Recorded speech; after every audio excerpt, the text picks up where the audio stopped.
Hi all of you. Welcome back to Ramareddy Maths Academy. Okay, this is the third class in our DM. What's this? In discrete mathematics 2 syllabus. This is the third class we already discussed. And what is that?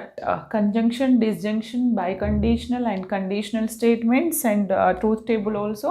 And this is the third class. This is a very most important class. The thing is, we suppose the given problem like this. You have to write the logical equivalent. Sometimes they're asking check the tautology and contradiction and contingency and logical equivalence అది ఎలా చేయాలి ఏంటి ప్రతి ఒక్కదానికి definition చెప్పేసి అది ఎలా apply చేయాలి ఈచ్ టాపిక్కి ఈచ్ ఒక ఎగ్జాంపుల్ ఇస్తాను. తర్వాత this is a very long question అండి. ఇవన్నీ వస్తేనే మీరు ఈ క్వశ్చన్ అటెంప్ట్ చేస్తారు. లాస్ట్ టైం ఇక్కడ నుండి మీకు 15 మార్క్స్ క్వశ్చన్ వచ్చింది.